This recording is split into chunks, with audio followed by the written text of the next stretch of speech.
Evening, an alert for car owners. Houston City Council could vote as soon as next Wednesday to stop the resale of catalytic converters. Thieves target the car part to get at the precious metals inside. Yeah, and thefts, as you know, are skyrocketing, and auto parts businesses can purchase those parts with no questions asked. So how bad is it? This month, thieves hit more than a dozen vehicles at the Metro Park and Ride on Fuquay. And Pasadena police just caught a catalytic converter theft ring in action outside a movie theater. As cities crack down on catalytic converter thefts, Melissa Correa learned crooks are changing their tactics too. Mel? Hey there, Mia. 6 cars were hit in this parking lot Tuesday night, and it could have been even more. But a suspicious customer saw some guys messing under a vehicle and called 911. That's how Pasadena police were able to make an arrest, and it's why a patrol vehicle is out here now, hoping to deter the crime that doesn't seem to be slowing down. Tonight, Pasadena police are going undercover, hoping crooks take their bait.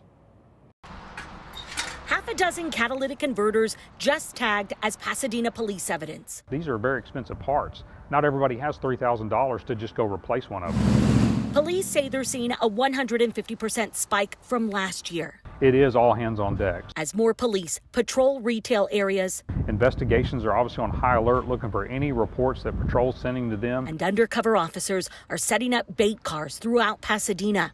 Police are patiently waiting for criminals to move in. So the majority of crimes that we've solved and the majority of arrests we've made are people coming from other areas into our community to commit these crimes. The city of Houston and Harris County began cracking down on catalytic converter thefts a year ago. Metal recycling centers must now enter details of the source vehicle into an electronic database that's shared with police. Houston could soon ban scrapyards from buying the car part, and state lawmakers may take action during their next session. First glance, you would think they're just going to a local scrapyard selling these, and that's not the case. What our investigators are finding is that they're actually selling these to individuals, maybe brokers, who are then traveling out of state with these stolen parts. Crooks are after the precious metals inside: platinum, palladium, and rhodium. Because of pandemic supply shortages and increased global demand for the car part, prices of the metals have soared.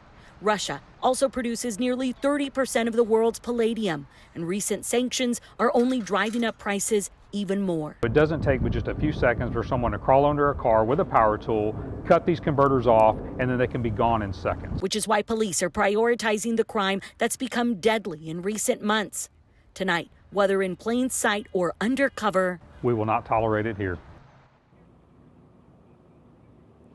Pasadena police say they have arrested people who have come into the city from as far as Beaumont, specifically to steal catalytic converters off vehicles. The Beltway, police say, seems to be a big draw, an easy on and off. Tonight, that's why police are working overtime shifts to set up shop in retail parking lots. And Mia, as I toss it back to you, on Tuesday night, Pasadena police arrested 4 guys here for those 6 catalytic converter thefts. One of them was apparently wanted for murder. My goodness, thieves going to great lengths and apparently great distances as well. Melissa Correa, thank you tonight. Every car built after 1974, by the way, has a catalytic converter, but police say these 6 vehicles are targeted the most: the Toyota Tundra, Toyota Prius, Toyota Tacoma, Ford F-250, and the Honda Element and CR-V.